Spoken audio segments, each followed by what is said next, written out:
Oke, di kesempatan video kali ini saya akan membagikan 3 ide konten untuk FB Pro ya. Jadi ini 3 konten ini memang banyak peminatnya, yang tentunya kita langsung saja bahas ke ide konten yang pertama.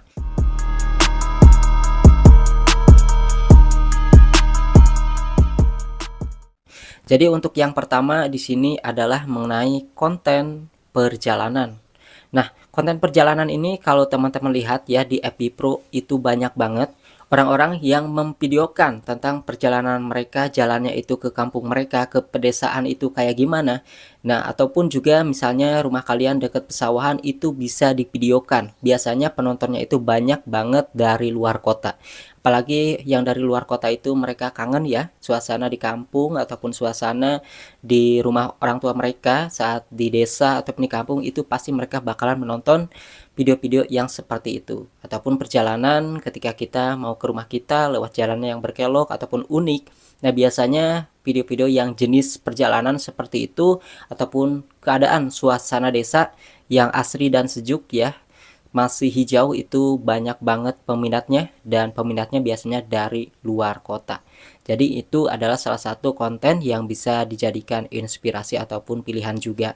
Entah itu mau perjalanan misalnya naik motor ya ke daerah kalian, ke desa-desa kayak gitu, itu bisa dijadikan patokan ya untuk membuat konten perjalanan direkam saat kita naik motor. Ataupun nggak naik motor juga nggak masalah, kalau misalnya deket sawah ada kelihat pegunungan, itu bisa direkam-rekam, itu bisa dijadikan ide konten.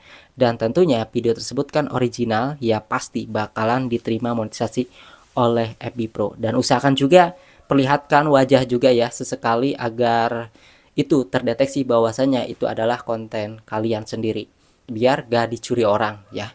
Oke, kemudian konten yang kedua yaitu mengenai konten masak. Biasanya resep masakan ini banyak sekali diikuti oleh ibu-ibu yang ingin mencari ide-ide konten baru lah ya, gimana caranya masak, ataupun orang-orang yang kayak masih anak muda, para cewek yang usianya ini mau menginjak ke pernikahan kayak gitu. Biasanya mereka suka dengan konten-konten yang jenisnya resep memasak kayak gitu. Jadi buat teman-teman yang pinter banget masak ya, bisa masak sayur apa yang biasa juga ataupun yang aneh-aneh, yang unik-unik, itu bisa dijadikan ide konten di FB Pro. Biasanya banyak sekali pengikutnya mengenai konten-konten yang jenisnya itu memasak ataupun resep-resep makanan, entah itu kue atau masakan ya, makanan sehari-hari ya, makanan yang pakai nasi ataupun hanya cemilan saja, itu termasuk ide konten yang banyak diikuti dan juga banyak ditonton di FB Pro.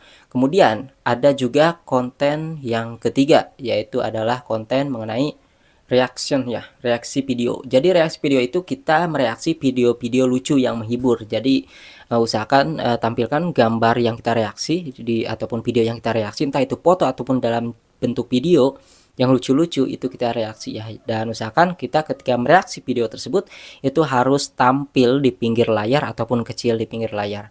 Nah, kalau kalian lihat ya, banyak sekali konten-konten di FB Pro yang sebenarnya ada orang fotonya itu kecil ya, videonya tuh kecil. Itu termasuk bahwasanya video tersebut itu di reaction dan aman untuk dimonetisasi oleh FB Pro. Ya, jadi yang pertama adalah konten perjalanan ataupun memperlihatkan suasana desa, itu banyak penonton dan pengikut. Kemudian juga tips memasak ataupun membuat kue dan resep-resep, itu juga banyak pengikut dan juga banyak peminatnya. Kemudian yang kedua adalah ataupun yang ketiga yaitu mengenai konten reaction, yang kalau kalian suka reaction video dan bisa ngeditnya, itu bisa jadi salah satu pilihan.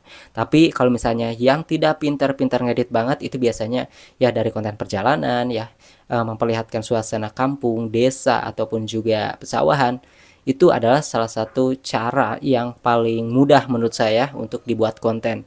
Terlebih kalau misalnya masak, mungkin masih edit-edit ya, ada video cutnya, karena kan nggak mungkin kita kalau misalnya lagi masak potongin bawang sampai beres itu udah berapa menit kayak gitu ya. Nah, jadi seperti itu sih, tinggal tergantung memilih mana aja yang menurut kalian mudah, yang tidak ribet dalam segi pengeditannya.